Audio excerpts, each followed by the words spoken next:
Alright, so if you turn to page R18 in your notes, we're going to talk about how we turn powers of 10 into what scientists and mathematicians call scientific notation.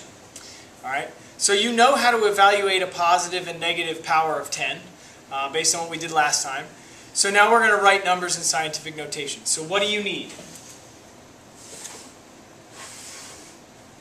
You need to write scientific notation a number greater or equal to 1 but less than 10.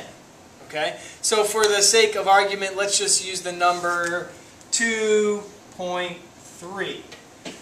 That number is greater than 1 but less than 10. The number has to be in that range. It can't be 23 and it can't be 0.23 because that's less than 1. 23 is greater than 10. It has to be between 1 and 10. Right? And then you also need an exponent, whether it be negative or positive. So let's just, for fun, make this one 3. This right here is scientific notation. So how do you write scientific notation if you're given a really big number or a really small number? So let's talk about the steps. Alright? These are the steps for how to write a standard number in scientific notation. So for example, we're going to use the number 64,300,000. Alright? The first thing you need to do is move the decimal point so that there's only one number or digit in front of it. Okay? So let's go ahead and do that. The decimal point would be here, right, after the last 0. So let's move it all the way here. 2, 3, 4, 5, 6, 7, 7 to the 4. Okay? Don't count the commas in there, right? You only want to count the actual place values. So we've moved it so that it is 6.43. And remember, we don't want to write the zeros anymore. That's the whole point of scientific notation. So don't write the zeros.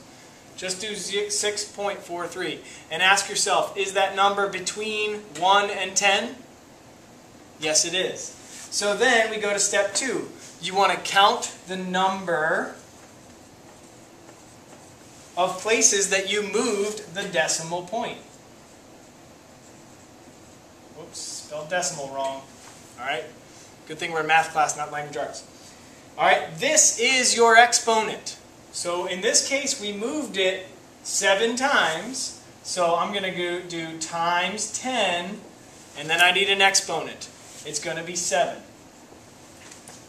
Now, how do you know if it's a negative 7 or a positive 7? Well, you have to think, what was Mr. Heenan talking about?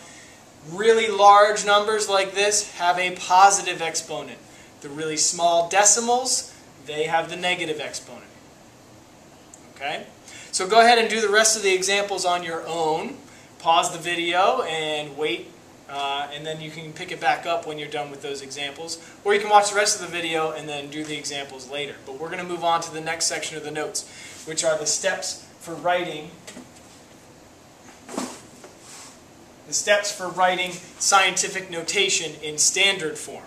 So let's say you were given the number 2.91 times 10 to the 6th. Right. Move the decimal point, the number indicated by the exponent. Okay? And if it's negative, that means you're going to the left. And if it's positive, you're going to have to go to the right. So let's go ahead up to our example and do that. It's 2.91, so I'm going to write 2.91. I'm going to move my decimal to the right because it's positive, and I'm going to do it 6 times. 1, 2, and then I got to go 3, 4, 5, 6. And then for every little loop that I made, I got to go and put a 0 in. So there are 4 zeros on there. So this number is actually 2,910,000. Alright? So that's how you change scientific notation into standard form. Go ahead and do the rest of the examples on the page and be ready to talk about them when we come back in. Alright, see you.